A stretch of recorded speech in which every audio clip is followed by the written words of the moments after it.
नमस्कार।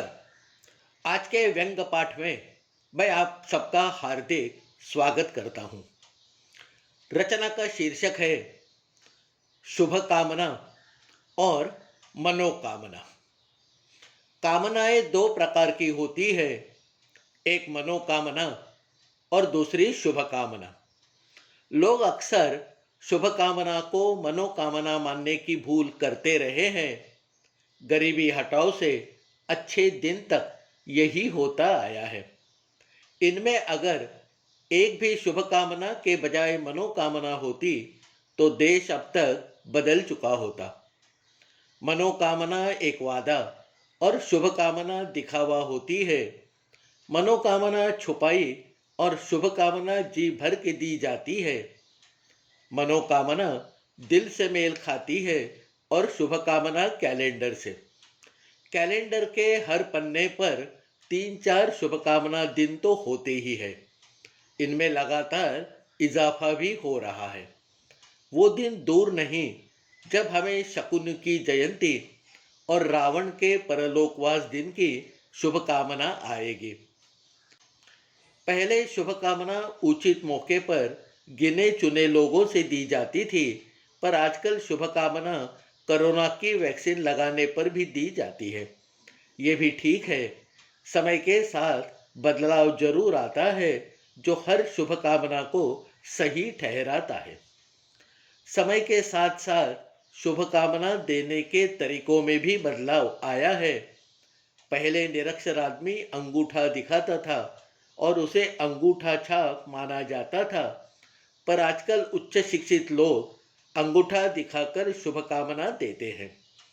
शुभकामनाएं कभी कभी खामियां दिखाने के हेतु भी दी जा सकती है। ईश्वर आपको सद्बुद्धि दे, ये इसकी एक मिसाल है।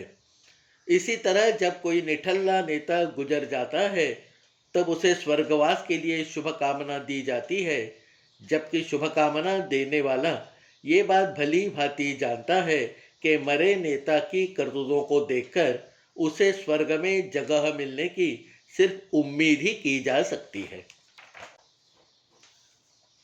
आम आदमी व्हाट्सएप पर शुभकामना देता है और नेतागण हर चौराहे पर फ्लेक्स लगाकर।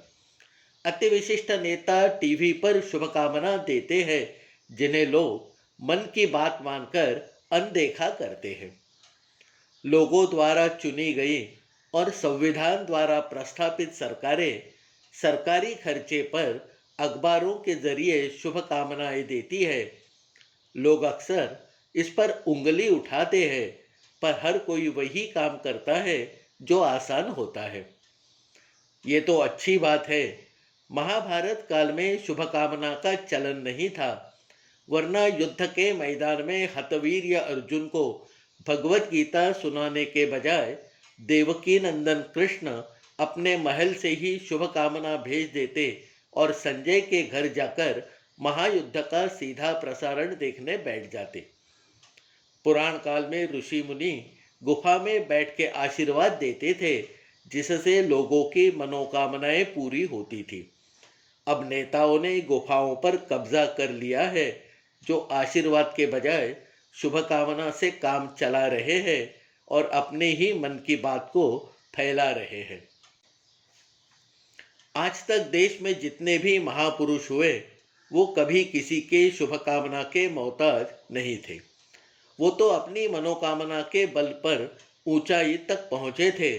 उनके चरित्र से सीख लेने के बजाय हम उनके जन्मदिन की शुभकामना देने पर गर्व महसूस करते हैं।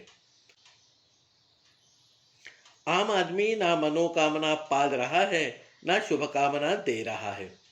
वो तो बस सुबह से शाम तक रोटी के पीछे दौड़ रहा है। उसके लिए ना कोई चिंतित है, ना किसे परहेज है। इसी कारण शुभ कामनाओं का बाजार बड़ा तेज है। कामनाएं दो प्रकार की होती है, एक मनोकामना और दूसरी शुभ कामना।